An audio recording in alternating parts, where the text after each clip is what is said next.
자, 인공지능. 이 AI가 우리 경제를 너무 효율적으로 만들어서요. 지금 당장 금리를 확 내려도 괜찮다. 이런 주장이 나왔습니다. 이게 과연 위험천만한 도박일까요? 아니면 진짜 천재적인 해안일까요? 오늘 바로 이 거대한 AI 베팅에 대해서 한번 제대로 파헤쳐 보겠습니다. 이 아이디어 도대체 누가 꺼낸 걸까요? 바로 케빈 워시라는 인물입니다. 만약에 트럼프가 다시 대통령이 된다면 바로 이 사람이 미국 경제의 방향키를 쥐게 될, 그러니까 연준 의장이 될 수도 있다는 거죠. 그리고 그의 핵심 주장은 아주 간단합니다. AI를 믿고 금리를 내리자.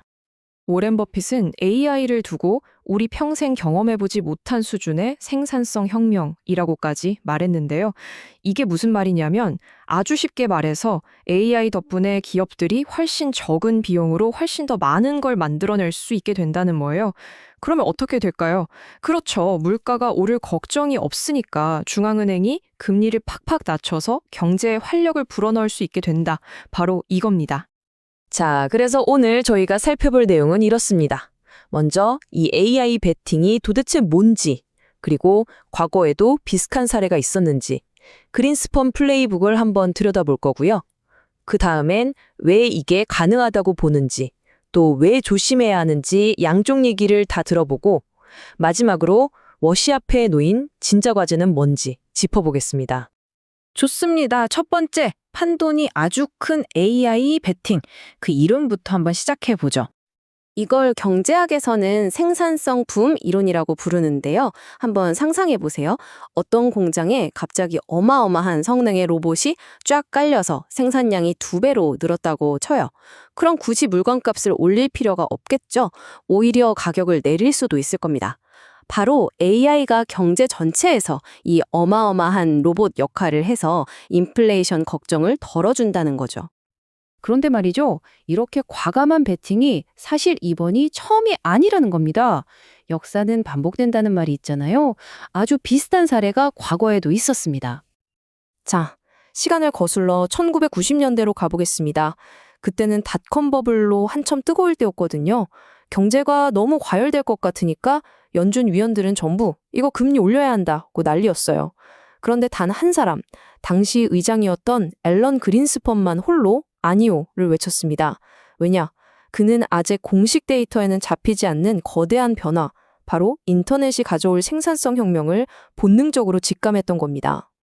당시에는 다들 저 사람 뭐 하는 거냐고 했지만 결과는 어땠을까요? 그린스펀의 판단이 완벽하게 맞았습니다. 그리고 이 증언은요, 다른 사람도 아니고 바로 당시 그의 동료였고 훗날 똑같이 연준 의장이 되는 제닛 옐런이 직접 한 말입니다. 그린스펀의 도박은 대성공이었던 거죠. 자, 그렇다면 질문은 이거죠. 케빈 워시는 도대체 뭘 믿고 30년이 지난 지금 그 전설적인 거장의 플레이를 똑같이 재현할 수 있다고 생각하는 걸까요? 물론 워시 혼자만의 생각은 절대 아닙니다.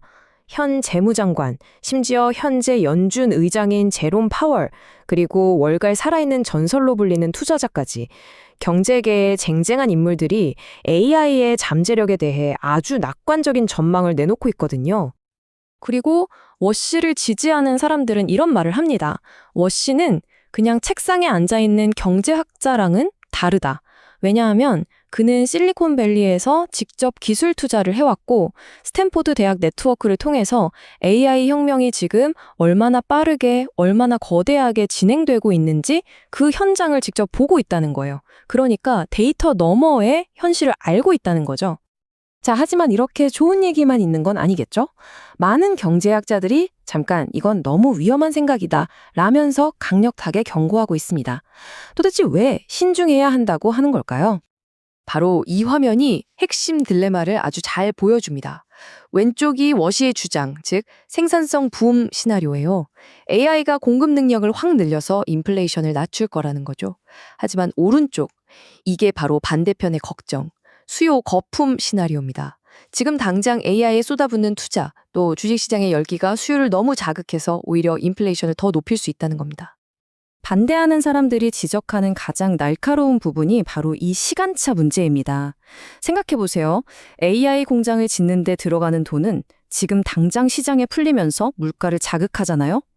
그런데 그 공장에서 진짜 생산성 향상 효과가 나오는 건 몇 년 뒤일 수 있다는 거죠.